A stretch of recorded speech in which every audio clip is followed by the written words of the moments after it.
মহাভারতের অন্যতম প্রধান চরিত্র কর্ণের কথা তো সবাই জানেন, কিন্তু রাক্ষস কর্ণ এ কথা শুনেছেন কখনো?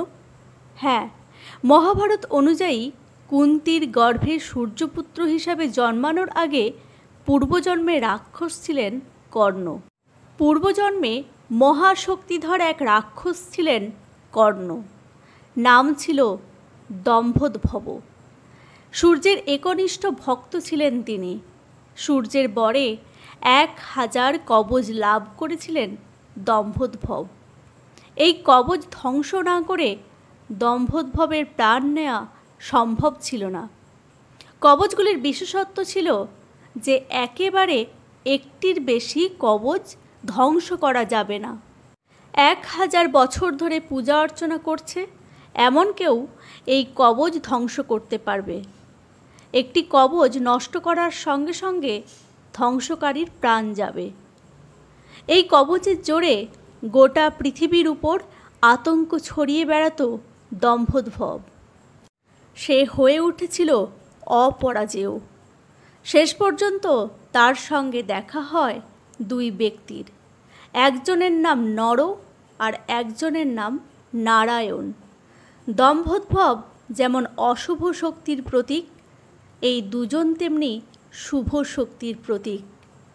এরা একজন করে দম্ভোদ্ভবের সাথে যুদ্ধ করতে শুরু করে। একজন যখন যুদ্ধ করে, অন্যজন তখন ঈশ্বরের আরাধনা করতে থাকে। 1000 বছর ধরে যুদ্ধ করে দম্ভোদ্ভবের একটি কবচ ধ্বংস করতে পারে নরনারায়ণ। আর একটি কবচ ধ্বংস হলেই নর ও নারায়ণের মধ্যে যে যুদ্ধ করেছিল তার মৃত্যু হয়। অন্যজন 1000 বছরের পূজা অর্চনার শক্তিতে তাকে বাঁচিয়ে দেয়। এবার সে যুদ্ধ করতে শুরু করে, অন্যজন ঈশ্বরের আরাধনায় মন দেয়। এইভাবে 999টি কবচ ধ্বংস হয়। যখন আর মাত্র একটি কবচ অবশিষ্ট, তখন দম্ভোদ্ভব ভয় পেয়ে পালিয়ে যায়। সে গিয়ে সূর্যের কাছে আত্মগোপন করে। সূর্য নিজের একনিষ্ঠ ভক্তের অনুরোধ ফেরাতে না পেরে তাকে কুন্তির গর্ভে স্থাপন করেন। কর্ণরূপে জন্ম হয় দম্ভোদ্ভবের। অন্যদিকে নরনারায়ণ অর্জুন রূপে কুন্তির গর্ভেই জন্ম লাভ করে। আর এইভাবেই দম্ভোদ্ভব এবং নরনারায়ণ নিজেদের মধ্যে অমীমাংসিত যুদ্ধ সম্পূর্ণ করে। এবার আসি কর্ণের জীবনী সম্পর্কে। কর্ণ ছিলেন হিন্দু ধর্মীয় মহাকাব্য মহাভারতের অন্যতম একটি কেন্দ্রীয় চরিত্র। মহাকাব্যটিতে তাকে অঙ্গ, বর্তমান ভাগলপুর ও মুঙ্গের রাজ্যের রাজা হিসেবে বর্ণনা করা হয়েছে। কর্ণ ছিলেন মহাভারতে বর্ণিত সর্বশ্রেষ্ঠ যোদ্ধাদের একজন। কর্ণ একক উদ্যোগে দিগ্বিজয় যাত্রা সম্পন্ন করেছিলেন এবং বিশ্বের সকল রাজাকে পরাজিত করে বৈষ্ণব যজ্ঞ পরিচালনার মাধ্যমে তার বন্ধু হস্তিনাপুরের যুবরাজ দুর্যোধনকে বিশ্বের সম্রাট হিসেবে অধিষ্ঠিত করেছিলেন। মহাভারতের এই শ্রেষ্ঠ যোদ্ধা সম্পর্কে জানতে ভিডিওটি শেষ পর্যন্ত দেখুন। কর্ণ ছিলেন সূর্যদেব ও কুন্তির সন্তান এবং সেই সূত্রে পাণ্ডবদের বড় ভাই।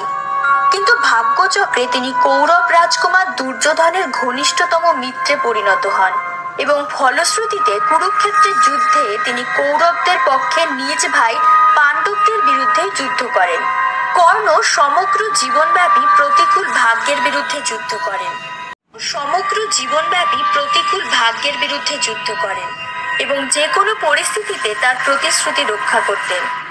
ধারণা করা হয় বর্তমান ভারতের হরিয়ানা রাজ্যের কর্নাল শহরটি কর্ণই প্রতিষ্ঠা করেছিলেন। কর্ণ তার ত্যাগ, সাহসিকতা, দানশীলতা, বীরত্ব এবং নিঃস্বার্থপরতার জন্য বিখ্যাত হয়ে আছেন। কুন্তিভোজের রাজকুমারী কুন্তি যৌবনকালে দুর্বাসা মুনির কাছে আশীর্বাদ রূপে পুত্রেষ্টি মন্ত্র লাভ করেন। কুমারী অবস্থায় একদিন কুন্তি কৌতূহলবশত মন্ত্র বলে সূর্য দেবতাকে আহ্বান করেন। সূর্য উপস্থিত হলে ভীত কুন্তি তাকে অজ্ঞানতা বশত এই কাজের কথা বলেন। কিন্তু মন্ত্রের সম্মান রক্ষার্থে সূর্যদেব তার গর্ভ সঞ্চার করতে বাধ্য হন এবং সূর্যের সাথে মিলনের ফলে তার গর্ভে কবচকুণ্ডল পরিহিত কর্ণের জন্ম হয়। বিবাহের পূর্বে কর্ণের জন্ম হওয়ায় কুন্তী লোকনিন্দার ভয়ে শঙ্কিত হয়ে পড়েন। সমাজে নিজের সম্মান রক্ষার তাগিদে তিনি শিশুপুত্রকে একটি বেতের পেটিকাতে শুইয়ে নদীতে ভাসিয়ে দেন। ভীষ্মের রথের সারথি অধিরথ ও তার স্ত্রী তাকে উদ্ধার করেন। তারা কর্ণকে পুত্র স্নেহে পালন করতে থাকে এবং তার নাম হয় বসুসেন। কর্ণকে রাধেয় নামেও ডাকা হয়। বাল্যকাল থেকে কর্ণ ধনুর্বিদ্যায় আগ্রহী ছিলেন। তিনি কুরু রাজকুমারদের অস্ত্রগুরু দ্রোণাচার্যের কাছে শিক্ষা লাভের উদ্দেশ্যে গেলে দ্রোণাচার্য তাকে সুতপুত্র বলে প্রত্যাখ্যান করেন।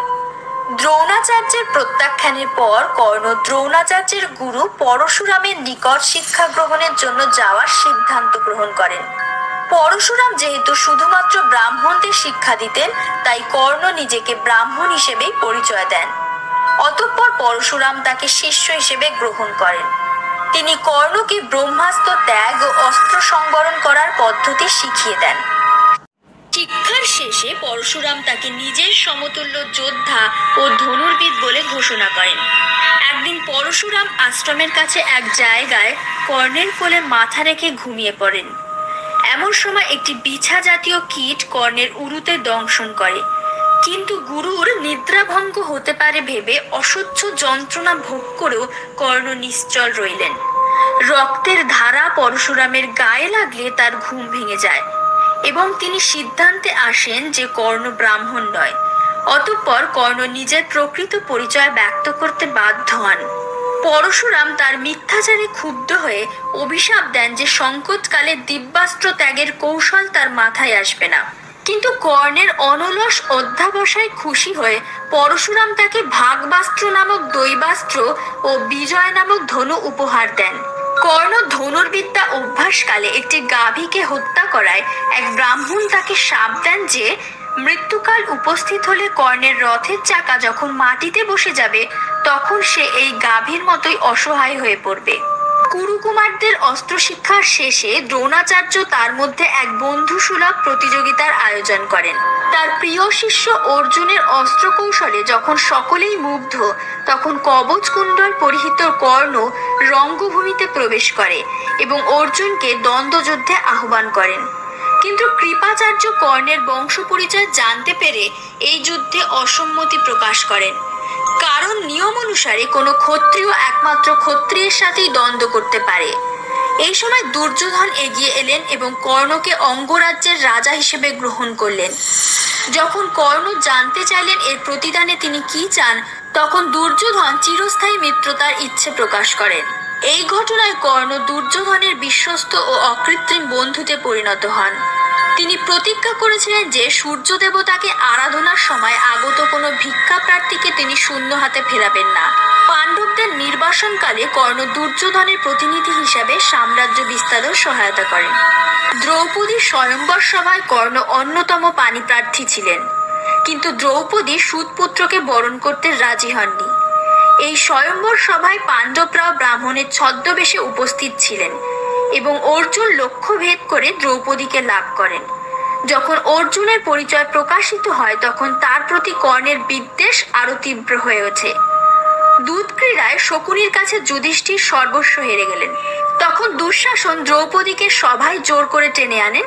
বিকর্ণ এই আচরণের প্রতিবাদ করলে কর্ণ বলেন, দেবতারা স্ত্রীদের একজন স্বামী নির্দিষ্ট করেছেন, কিন্তু দ্রৌপদীর অনেক স্বামী, তাই ইনি গণিকা, এতে কোনো সন্দেহ নেই। তাই একে এইভাবে সভায় আনা কোনো আশ্চর্যের বিষয় নয়। কর্ণ দুঃশাসনকে পাণ্ডবদের ও দ্রৌপদীর বস্ত্রহরণ করতে বলেন। ভীম দ্রৌপদীর অপমানে বাকরুদ্ধ হয়ে ভীষণ প্রতিজ্ঞা নেন। যুদ্ধের প্রস্তাবনা। বনবাসের দিন যতই শেষ হতে চলল, পাণ্ডবরা মানসিকভাবে যুদ্ধের জন্য প্রস্তুতি নিতে থাকেন। এই সময় ইন্দ্র, অর্জুনের পিতা, বুঝতে পারেন কর্ণ তার কবচকুণ্ডলের জন্য অজেয়। তাই তিনি কর্ণের সূর্য উপাসনার সময় ব্রাহ্মণ বেশে উপস্থিত হন এবং ভিক্ষারূপে তার কবচকুণ্ডল প্রার্থনা করেন। কর্ণ প্রতিজ্ঞানুসারে তার প্রার্থনায় সম্মত হন, কিন্তু তার পরিবর্তে ইন্দ্রের একাগ্নি অস্ত্র চান। ইন্দ্র অস্ত্র দিতে রাজি হন, কিন্তু বলেন এই অস্ত্র একবার ব্যবহারের পর তা ইন্দ্রের কাছে ফিরে আসবে। নির্বাসনের পর কৌরবরা পাণ্ডবদের রাজ্য প্রত্যাবর্তনে অস্বীকৃত হলে কৃষ্ণ মাত্র 5টি গ্রামের পরিবর্তে শান্তির প্রস্তাব নিয়ে কৌরব সভায় আসেন। কিন্তু এই দৌত্য ব্যর্থ হলে তিনি কর্ণের কাছে তার জন্ম রহস্য উন্মোচন করে তাকে পাণ্ডব পক্ষে যোগ দিতে বলেন। কিন্তু দুর্যোধনের প্রতি মিত্রতার খাতিরে তিনি এই প্রস্তাব প্রত্যাখ্যান করেন। স্বয়ং কৃষ্ণ তার এই আনুগত্যের প্রশংসা করেন। অবশেষে কুন্তী কর্ণের সূর্য উপাসনার সময় গঙ্গা তীরে এসে উপস্থিত হন। কর্ণ মধ্যাহ্নকাল পর্যন্ত জপ করে পিছনে ফিরে তাকিয়ে কুন্তীকে দেখতে পান। কুন্তী তার কাছে নিজের কন্যা অবস্থায় পুত্র লাভের কথা ব্যক্ত করেন এবং পাণ্ডব পক্ষে যোগ দিতে অনুরোধ জানান। কর্ণ এই অনুরোধ অগ্রাহ্য করেন, কিন্তু তিনি কুন্তীকে কথা দেন যে যুদ্ধে অর্জুন ছাড়া আর কোনো পাণ্ডবকে তিনি হত্যা করবেন না। কুরুক্ষেত্রের যুদ্ধ। ভীষ্ম পর্ব। কুরুক্ষেত্রের যুদ্ধে ভীষ্ম কৌরব সেনাবাহিনীর সেনাপতি নিয়োজিত হন। কর্ণ দ্রৌপদীর সঙ্গে অশ্লীল আচরণ করেছিলেন। এই অভিযোগে ভীষ্ম কর্ণকে সেনাবাহিনীতে যোগ দিতে বাধা দেন। আসলে তিনি কুন্তীর কন্যাবস্থায় পুত্র লাভের কথা জানতেন এবং চাননি কর্ণ আপন ভাইদের বিরুদ্ধে যুদ্ধ করুক। যুদ্ধের 10ম দিনে ভীষ্ম শরশয্যায় শায়িত হন। দ্রোণ পর্ব। ভীষ্মের পতনের পর 11 দিনে দ্রোণ কৌরব বাহিনীর সেনাপতি হন এবং কর্ণ যুদ্ধক্ষেত্রে প্রবেশ করেন। 13 দিন শেষ হয় চক্রবহ্নে অর্জুন পুত্র অভিমন্যুর মৃত্যু দিয়ে। 14 দিনে কর্ণ ভীম এবং সহদেবকে দ্বৈরথ যুদ্ধে পরাজিত করেন এবং একই দিন রাত্রিকালীন যুদ্ধে ভীমপুত্র ঘটোৎকচকে ইন্দ্রের এক পুরুষঘাতিনী অস্ত্র দ্বারা হত্যা করেন।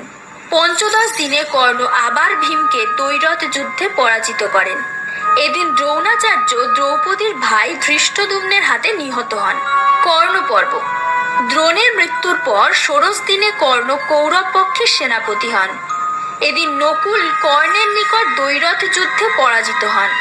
এদিকে পাণ্ডব সেনাপতিরা কর্ণকে ঘিরে ফেলেছিলেন, কিন্তু তারা কর্ণকে পরাজিত করতে ব্যর্থ হন। সূর্যাস্তের সময় কর্ণ সৈন্য প্রত্যাহার করেন। 17 দিনে যুধিষ্ঠির এবং ভীম কর্ণকে আক্রমণ করেন, কিন্তু দ্বৈরথ যুদ্ধে কর্ণের নিকট পরাজিত হন। নকুল কর্ণের ছেলে বৃষসেনের নিকট পরাজিত হন, কিন্তু অর্জুনের নিকট বৃষসেন পরাজিত ও নিহত হন। একই সময় ভীম দুঃশাসনকে পরাজিত করেন এবং নির্মমভাবে হত্যা করেন। কর্ণ ক্ষিপ্ত হয়ে অর্জুনের সঙ্গে যুদ্ধে লিপ্ত হন। ভীষণ যুদ্ধ লাগে। দুইজন সমান যোদ্ধা হওয়ার কারণে কেউ কাউকে ছাড় দিচ্ছিলেন না। হঠাৎ কর্ণের চাকা মাটিতে বসে গেল। একদিন কর্ণের তীরে ভুলবশত এক ব্রাহ্মণের গরুর বাছুর মারা যায়। তখন সেই ব্রাহ্মণ কর্ণকে অভিশাপ দিয়েছিলেন যে শেষ যুদ্ধের সময় কর্ণের রথের চাকা মাটিতে বসে যাবে। এদিকে পরশুরামের অভিশাপে কর্ণ ব্রহ্মাস্ত্রের মন্ত্র ভুলে গেলেন। শেষ পর্যন্ত অর্জুনের হাতে কর্ণের মৃত্যু হলো। সারা জীবন লাঞ্ছনার শিকার হওয়া কর্ণ মহাভারতের এক উজ্জ্বল চরিত্র। ভিডিওটি কেমন লাগলো অবশ্যই কমেন্ট করে জানাবেন, আর ভালো লাগলে লাইক, কমেন্ট, সাবস্ক্রাইব করতে ভুলবেন না। আর মহাভারতের কোন চরিত্রের কথা আপনারা জানতে চান সেটিও কমেন্ট করে জানাবেন।